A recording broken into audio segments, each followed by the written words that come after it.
Assalamualaikum warahmatullahi wabarakatuh. Alhamdulillah wassalatu wassalamu ala ibni abdillah ma ba'du.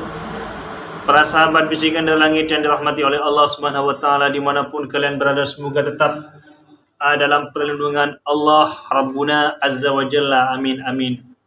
Allahumma amin. Ada sebuah persoalan pada zaman ini, dan persoalan itu kita kira tidak hanya menjadi persoalan pada saat ini, tapi pertanyaan itu sudah lama sekali bergeming, lama sekali muncul di halayak umum, dan seringkali telah dijawab oleh para imam-imam, telah dijawab oleh para intelektual muslim di dunia ini. Akan tapi kadang-kadang pertanyaan-pertanyaan tersebut kembali lagi lalu ditanyakan, lalu dipersoalkan dengan pertanyaan-pertanyaan baru di dunia modern ini, sehingga jawabannya pun semakin beraneka ragam, baik dalam tekstual maupun dalam rasional, dalam hal-hal yang bersifat rasional. Apakah Islam ini mampu menyelesaikan persoalan-persoalan yang ada pada saat ini? Kalau kita kaji di dalam kitab suci Al-Quran, Al-Quran itu adalah hudan linas, yaitu petunjuk bagi umat manusia.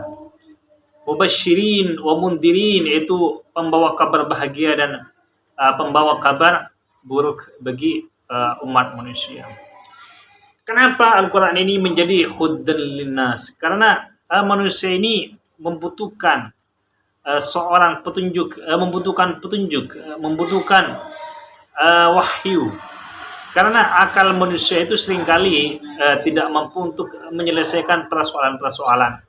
Sehingga Allah Subhanahu wa taala itu mengutus para rasulnya untuk memecahkan persoalan-persoalan yang ada di muka bumi ini. Mulai dari Nabi Nuh, terus Hud, Saleh, Ibrahim, Ishak, Yakub, dan seterusnya sampai Nabi Muhammad Rasulullah SAW. Kenapa para rasul itu diutus? Itu untuk memberikan kabar bahagia dan kabar buruk bagi umat manusia, bahwa ada perbedaan antara yang baik dan yang buruk. Ada perbedaan antara yang tidak benar dan yang benar. Ada perbedaan antara yang dibolehkan dan yang tidak dibolehkan. Melalui apa? Yaitu melalui teks-teks kenabian, melalui teks-teks langit yang berupa kitab suci, baik dari kitab-kitab suci sebelum Al-Quran maupun teks-teks Nabi Muhammad SAW yang bersumber semuanya dari Allah Subhanahu wa taala. Wa ma yantiqu 'anil hawa in huwa illa wahyu yuha, bahwa Nabi Muhammad itu tidak berbicara dengan hawa nafsunya, melainkan beliau itu berbicara dengan wahyu. In huwa illa wahyu yuha. Ini adalah sebuah bukti bahwa Islam ini mampu menyelesaikan persoalan-persoalan dalam banyak hal. Contoh misalkan di dalam konflik dunia internasional ini, misalkan dalam ketidakrukunan umat beragama, misalkan dijelaskan dalam sebuah hadis, misalkan la yu'minu hadukum hatta yuhibbu li akhihi ma yuhibbu li nafsihi, bahwa tidak sempurna iman seseorang hingga ia mencintai saudaranya sendiri.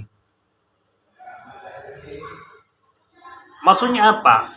Kita ini kan yang banyak konflik sekarang kan tidak hanya perbedaan antara agama, suku, ras, tapi juga sesama agama juga kadang-kadang kita konflik.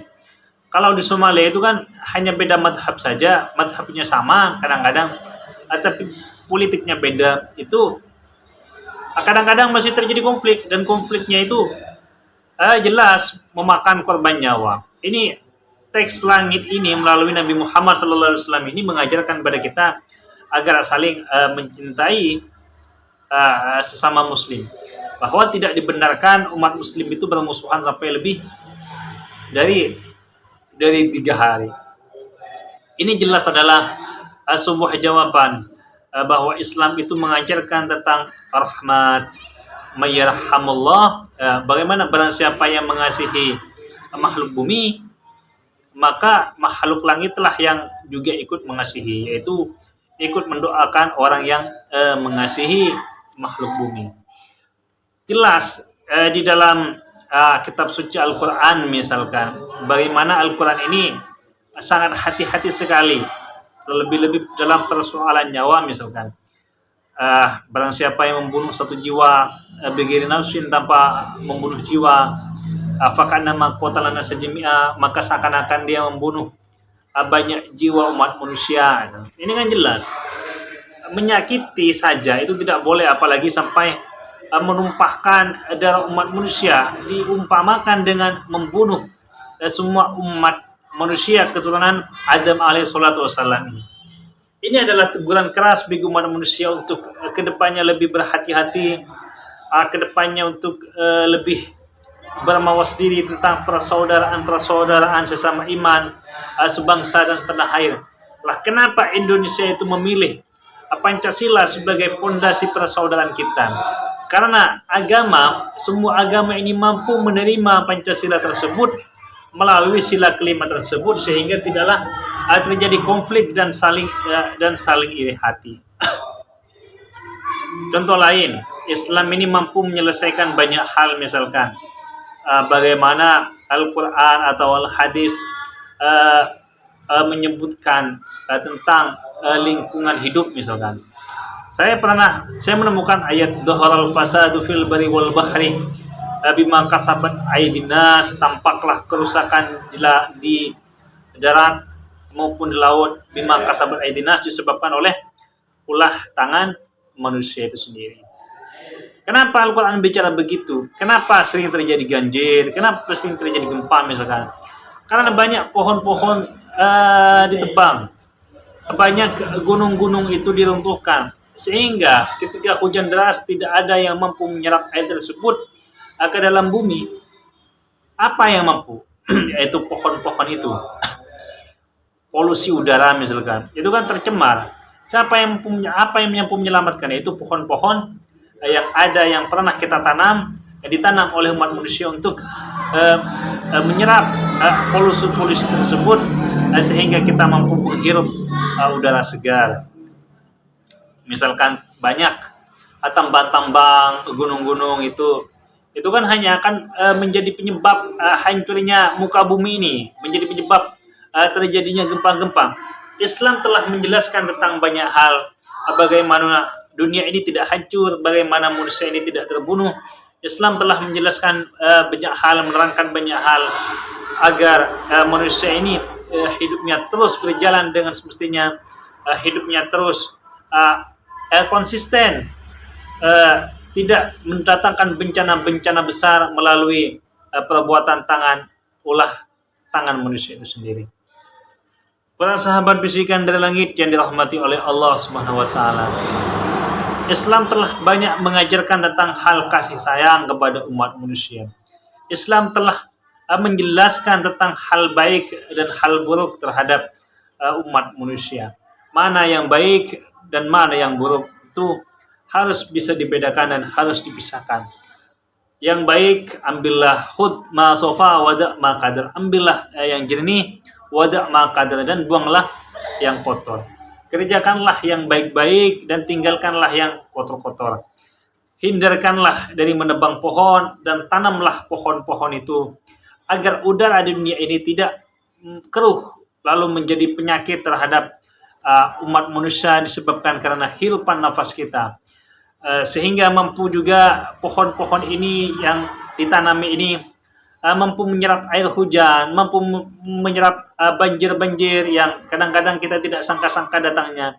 Ini adalah sebuah pelajaran bagi umat manusia, peringatan bagi umat manusia bahwasanya Islam telah mengajarkan banyak hal, bagaimana berhubungan dengan Allah melalui wiritan-wiritan, melalui muamalah ibadah amaliyah yang sholat 5 waktu, duhur, asyar, maghrib, isya, subuh, dan melalui ibadah-ibadah sunnah yang lain. Bagaimana hubungannya dengan manusia, yaitu memperbaiki hubungan dengan perkataan-perkataan yang baik, yaitu memperbaiki hubungan dan pergaulan-pergaulan yang baik, silaturahmi yang baik.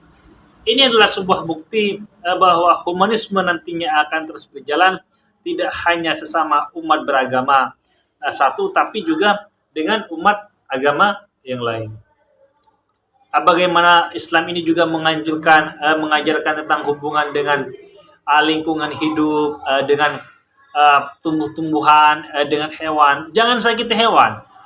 Sehingga para pemikir-pemikir besar, para pencipta hewan itu meletakkan hewan di tempatnya dan meletakkan manusia di tempatnya. Hutan adalah tempat bagi hewan dan daratan adalah tempat bagi manusia, sehingga tidak ada campur aduk dan tidak saling menyakiti. Wallahu alam.